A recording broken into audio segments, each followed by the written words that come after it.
Audio Jungle.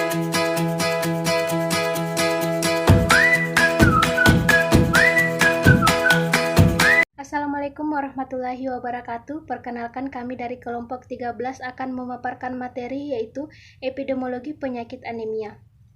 Pertama, definisi anemia. Anemia merupakan suatu keadaan di mana kadar hemoglobin lebih rendah dari normal. Selain itu, anemia juga merupakan suatu kondisi kurangnya sel darah merah dalam tubuh seseorang.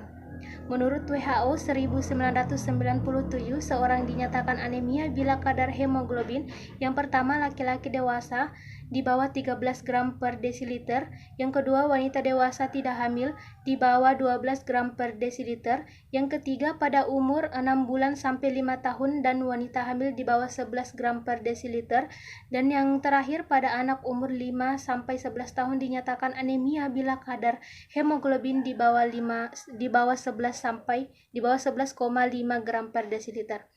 Selanjutnya, klasifikasi anemia. Secara umum, anemia dikelompokkan menjadi 5. Yang pertama yaitu anemia mikrositik hipokrom, terdiri atas anemia defisiensi besi dan anemia penyakit kronik.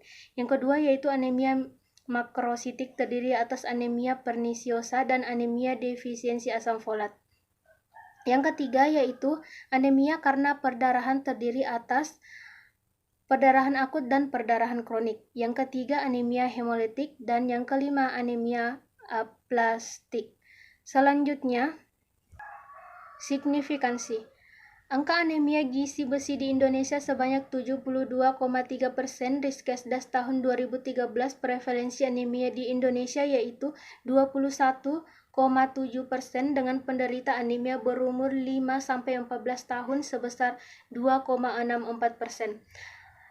Dan 18,4% penderita berumur 15 sampai 24 tahun. Data survei kesehatan rumah tangga tahun 2012 menyatakan bahwa prevalensi anemia pada balita sebesar 40,5%, ibu hamil sebesar 50,5%, ibu nifas sebesar 45,1%, remaja putri usia 10 sampai 18 tahun sebesar 57,1% dan usia 19 sampai 45 tahun sebesar 39,5%. Selanjutnya, patofisiologi. Berdasarkan proses patofisiologi, terjadinya anemia dapat digolongkan pada 3 kelompok, yaitu pertama anemia akibat produksi sel darah merah yang berkurang atau gagal, yang kedua anemia akibat penghancuran sel darah merah, dan yang ketiga anemia akibat kehilangan darah. Selanjutnya, kelompok resiko tinggi. Anemia dapat terjadi pada semua usia, jenis kelamin, ras atau etnis, wanita usia subur, dan wanita hamil memiliki risiko yang lebih tinggi untuk mengalami anemia. Bayi dan anak-anak usia pertumbuhan juga memiliki risiko tinggi mengalami anemia, terutama anemia gizi akibat kekurangan zat besi.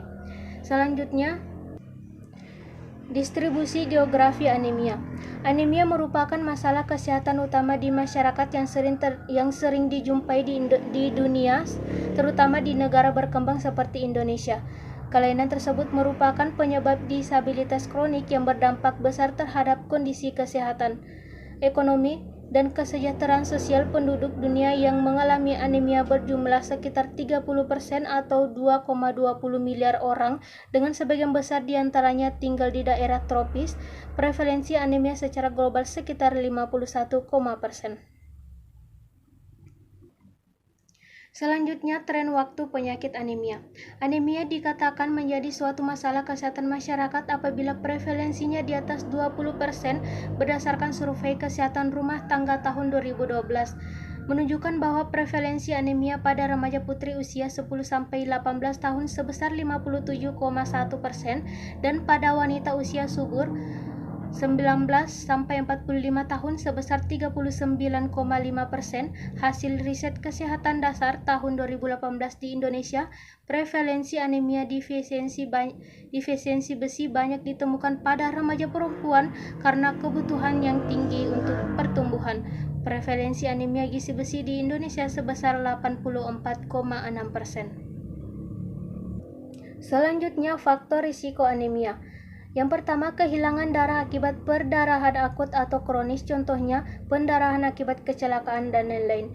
Yang kedua, kurangnya asupan gizi. Yang ketiga, pola makan dan tingkat pengetahuan. Yang keempat, riwayat penyakit. Dan yang kelima, sosial ekonomi. Selanjutnya, pencegahan dan pengendalian anemia. Makan makanan kaya zat besi. Yang kedua, makan makanan mengandung asam folat.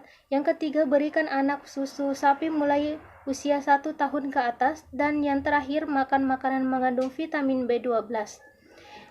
Itulah tadi presentasi dari kelompok kami. Sekian, Assalamualaikum warahmatullahi wabarakatuh.